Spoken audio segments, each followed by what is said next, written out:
이 배드민턴 선수들이 예전부터 이 디스크 환자가 많을 수밖에 없었습니다. 그것은 스매시를 할 때 그런 그 강한 타구를 위해서는 허리 힘이 필수적으로 들어가줘야 되는데 이때 어떤 경우는 공 치는 순간에 허리가 삐끗하는 경우도 적지 않게 나온다는 거죠. 그래서 무리하게 스매시를 한다 그랬을 때는 이렇게 다칠 수 있는 요인도 많다는 것을 참고적으로 여러분들이 아셔야 된다는 거예요. 그리고 어느 특정한 동작에 맞추어서 맞춰야지만이 스매시가 강한 게 아니라 지금도 말씀드렸지만 하체. 그러면 하체에서 어떤 동작을 받아서 점프를 한다 그러면 점프를 하려면 하체의 힘이 강해야지만이 점프도 높거든요. 점프를 낮게 뛰는 것보다는 점프를 높게 뛰는 게 훨씬 더 힘이 셉니다.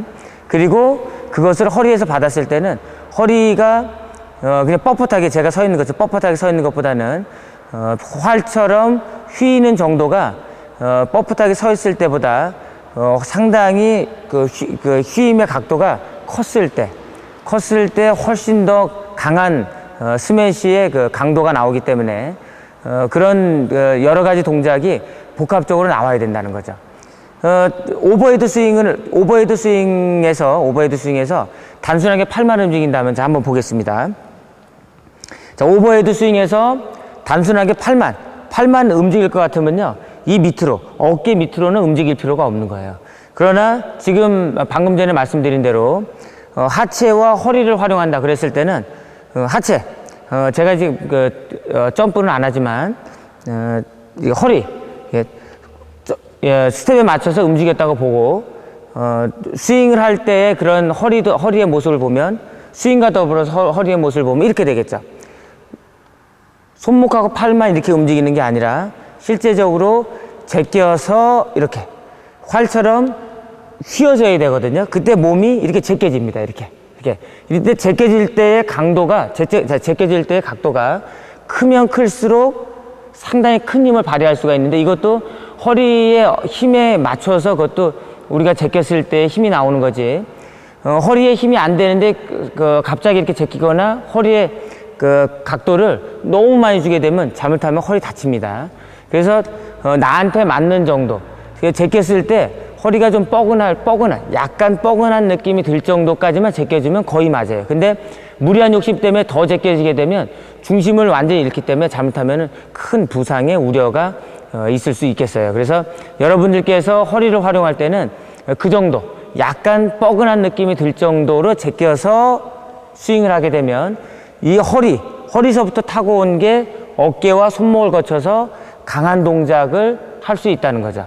그걸 간단한 동작으로 활용을 하게 되면 이런 동작이 되겠죠. 자, 다리를 들면서, 다리를 바꾸면서,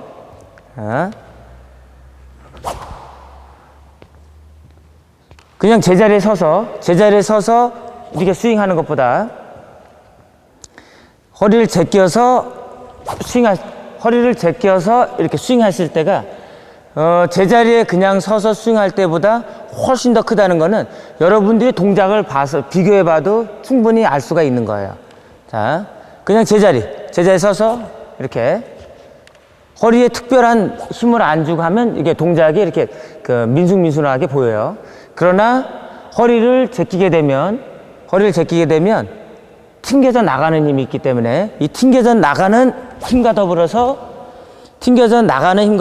체중이 앞쪽으로 쏠려서 앞쪽으로 치우쳐서 들어가기 때문에 그 힘까지도, 허리와 더불어서 그 체중의 힘까지도 가미가 되기 때문에 내가 갖고 있는 힘이 적다 할지라도 어느 정도는 극복할 수 있다라는 하나의 그 원리가 되는 거죠.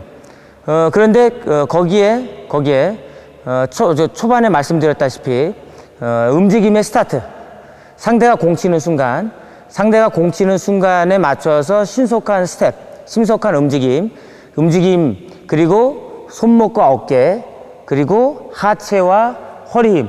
결국은 제가 이제 하나하나 분류해서 말씀드렸지만, 결국은 전신의 힘을 끌어내서 모든 힘을 끌어낼 수 있는 그런 동작이 됐을 때 강한 스매시가 될 수 있다는 그런 얘기를 나누어서 말씀을 드린 겁니다. 결론적으로 말씀을 드리면.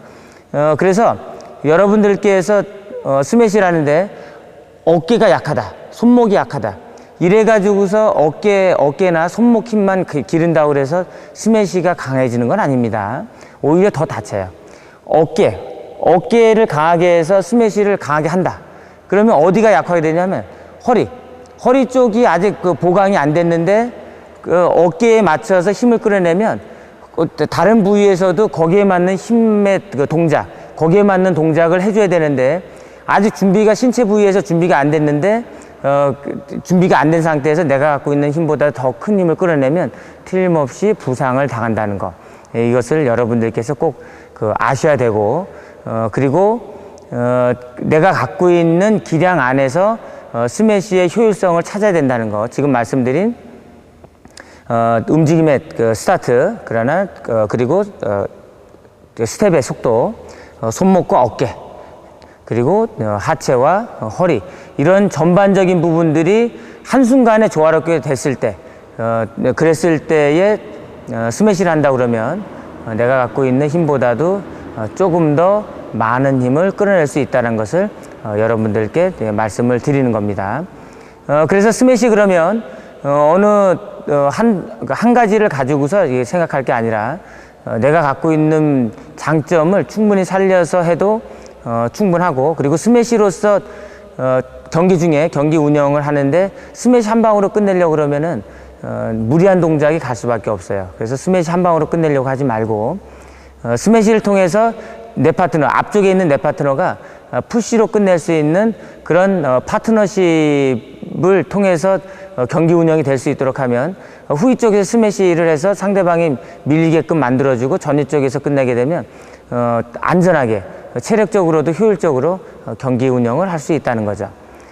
그리고 스윙도 여러분들께서 물론 아시겠지만 처음에 배울 때 스윙도 일자 형태의 스윙이 있고, 스윙하다 보면 이렇게 갈짓자,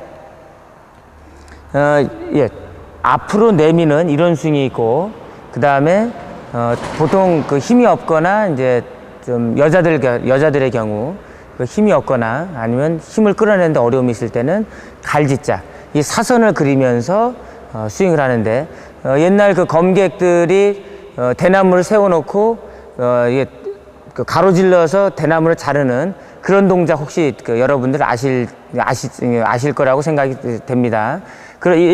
제가 이제 이걸 칼이라고 보고 이런 형태로 검수를 이렇게 보여주는 그런 영화들도 많이 있는데, 스윙도 마찬가지인 거예요. 그런 갈짓자 형태로 옆에서부터 이렇게 쭉 나가는 그런 스윙을 하는데, 우리가 일자로 스윙을 하면서 옆으로 빠질 수도 있고, 일자 형태로 스윙을 하면서 옆으로 빠질 수도 있고, 처음서부터 갈짓자 형태로도 해서 옆으로 빠질 수가 있습니다.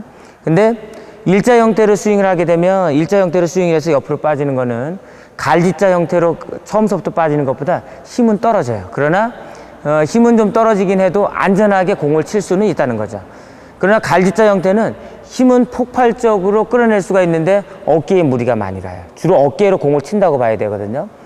그렇기 때문에 한 방짜리, 이거 한 방으로 끝내야 된다 그랬을 때는 어깨에 힘을 끌어내서라도 그 상황을 종료를 시켜야 되겠죠. 그러나 이제 한 방으로 끝낼 게 아니라 계속해서 상대방의 그 허점을 잡기 위해서 계속해서 연타성의 스매시를 한다고 그랬을 때는 이 갈짓자 형태로 스매시를 하게 되면 다음 동작도 넣고 워낙 큰 힘이 들어가기 때문에 체력적인 소모도 큽니다. 그러나 일자 형태로 스윙을 했을 때는, 이렇게 일자 형태로 스윙했을 때는 힘은 다소 떨어지긴 해도 다음 동작도 빠르고, 연타성, 상대방의 허점을 노리기 위해서 연타성의 스매시를 할 때는 그것만큼 좋은 스윙이 없는 거예요. 그래서 여러분들께서 스윙을 하신다고 해도 그런 두 가지 형태, 일자 스윙, 오버헤드 스윙을 해도 이렇게 일자 형태의 스윙과 더불어서 자세 잡고 이렇게 갈짓자 형태의 스윙도 더불어서 알아두시면 스매시 하는데 많은 도움이 될 거라고 생각이 됩니다. 그래서 스매시에 대한 대략적인 이론을 여러분들께 몇 가지의 어떤 원리를 들어서 말씀을 드렸는데, 그것을 이제 시범을 보여가면서 다시 한번 설명을 해드릴 수 있도록 하겠습니다.